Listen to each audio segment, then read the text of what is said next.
ప్రణయం 1947. ఈ సినిమా వద్దు వద్దు అనుకుంటానే చూసా. చాలా చక్కగా ఉంటుంది.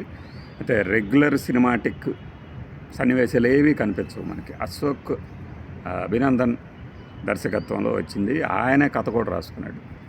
గోపాలన్ కృష్ణమూర్తితో ఎవరో ఒక పెద్ద ఆయన, అలానే లీలా శాంసన్, అను మయూరి, ఈ ముగ్గురే పేర్లు గుర్తున్నాయి నాకు. మిగతా పాత్రధారులు అందరూ కూడా అలా వస్తూ ఉంటారు పాత్రలో.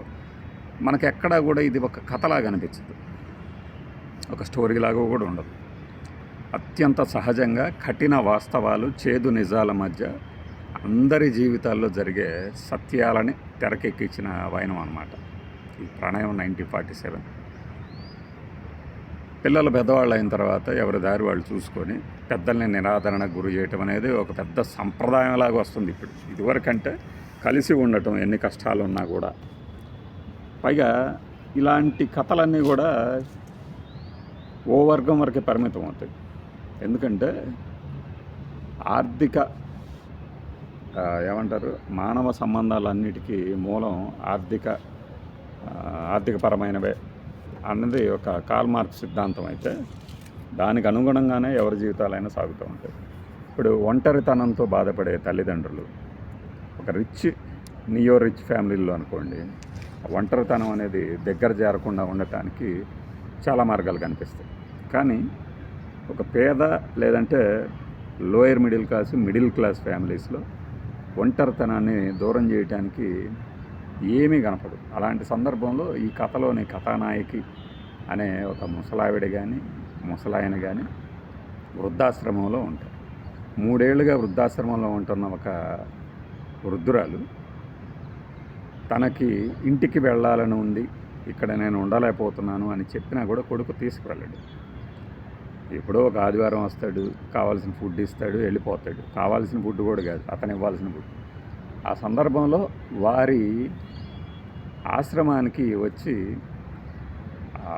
బ్రేక్ఫాస్ట్ కానీ భోజనం కానీ వడ్డించే ఒక ప్యూన్ అనొచ్చేమో మరి. ఆ ప్యూను కూడా ఒంటరితనంతో ఒక మామూలు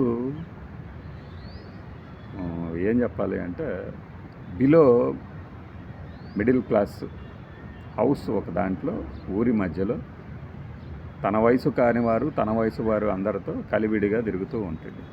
చాలా చాలా సాధారణ జీవితం మనందరికీ రోడ్డు పక్కన కనిపిస్తూ ఉంటారు. ఒక బీడీ తాగుతూ ఉంటాను, లేదంటే ఒక చిన్న డొక్కు సైకిల్ మీద జీవనం సాగిస్తూ.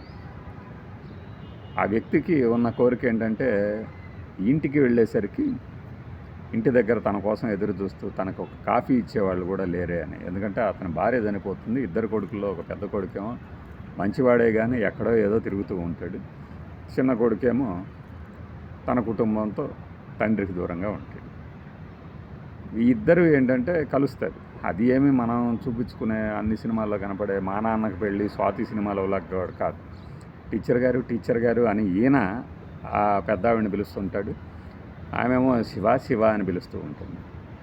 వీళ్ళిద్దరు పెళ్లి చేసుకుని టీచర్ గారు మీరు నాతో రావటానికి మీకేమన్నా భయంగా ఉందా అని కూడా అడుగుతారు పెళ్లి చేసుకొని ఇంటికి వెళ్తున్నప్పుడు. అంటే ఒక గౌరవంతో కూడిన వివాహ బంధం అనుకోండి. లివ్ ఇన్ రిలేషన్షిప్ నాకేమన్నా వర్కౌట్ అవుతుందా అని ఇతని స్నేహితుడైనటువంటి ఒక యువకుడు అడుగుతూ ఉంటాడు ఎప్పుడు.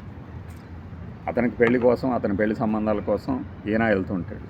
ఇవన్నీ కథలో ఈ స్టోరీలో వచ్చే సన్నివేశాలు. అయితే ఏమవుతుందంటే ఒకానొక సందర్భంలో ఇతని కాలికి గాయం అవుతుంది. అలానే చిన్న కొడుకు వచ్చి ఆ ఇంటిని తన పేరు రాయమంటాడు. ఎందుకు అంటే ఆ ఉన్న ఆస్తిని నువ్వు ఈవిడికి కనుక తగలబెడతావేమోనండి. చూసారా, అక్కడ కూడా మళ్ళీ ఈ ఒంటరితనాన్ని పారదోలటానికి ఈ బంధువులు కుటుంబ సభ్యులేం ట్రై చేయరు.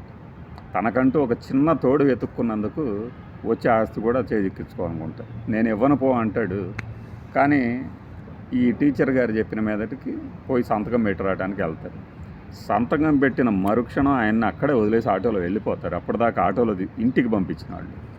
ఇవి చాలా కుటుంబాల్లో కనపడతాయి ఇట్లాంటివి. ఆ తర్వాత పట్టించుకునే వాళ్ళు లేరు.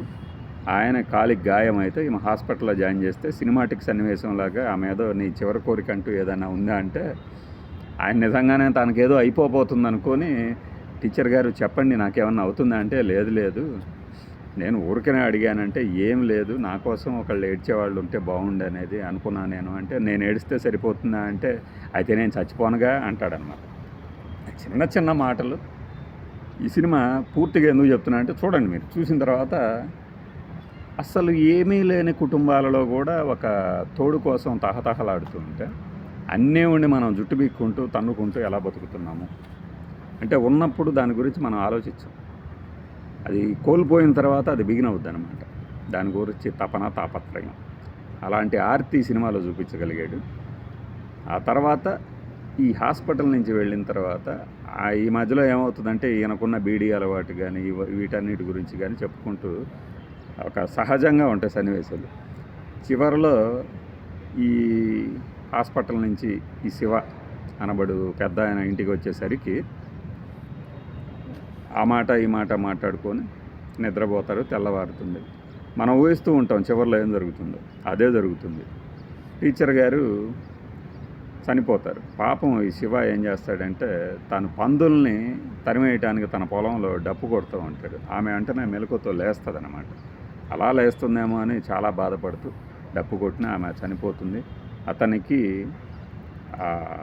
ఏం చేయాలో అర్థం కాక ఉన్నప్పుడు వారి స్నేహితులు ఆ గ్యాంగ్ అంతా వచ్చి ఆమె కొడుక్కి సమాచారం అందిస్తే అతను ఏం చేస్తాడంటే చివరిలో తన ఇంటికి తీసుకెళ్తానంటాడు. దానికి ముందు జరిగింది ఏంటంటే ఈమె టీచర్ గారు మీ చివరి కోరిక ఏంటంటే నా భర్త సమాధి పక్కనే నన్ను సమాధి చేయాలనుంది నన్ను అని చెప్తే మీరు ఎన్నాళ్ళైనా సరే మీ మొదటి భర్త అనే పదం కూడా వాడాడు పాపం. ఆయన్నే మర్చిపోలేకపోతున్నారంటే కొన్ని ఎన్నాళ్ళున్నా మారవ శివ అని చెప్తుంటాడు. ఆ మాట గుర్తు చేస్తాడు ఈయన కొడుక్కి. తన చివరి కోరిక ఇదే అంటే ఒప్పుకోదు, కోడలు ఒప్పుకోదు, మనోడు కూడా మెదలకుండా ఉంటాడన్నమాట కొడుకు. అప్పుడు టీచర్ గారికి ఇంకా మనం ఇంతకంటే ఏం చేయాలరా బాబు అని చెప్పేసి ఆయన బాధపడతాడు. ఆ బాధపడిన తర్వాత సినిమా ఎండ్ అవుతుంది చివరిలో. ఇది మనకంటూ తోడు లేరు అనుకోవడానికి లేదు. మనం కాస్త ఓపికగా ఉంటే ఎవరైనా వస్తారు అనే ఒక మన బ్యాక్గ్రౌండ్ వాయిస్లో వెళ్తుండగా ఒక చిన్న కుక్క పిల్ల ఆయన తోడుగా వెళ్తుంది. ఇది సినిమాగా మీరు థియేటర్లో చూస్తారో లేదో తెలియదు కానీ ఓటీటీలో బిగిన్ చేస్తే చివరిదాకా చూస్తారని అది గ్యారంటీ. బాయ్.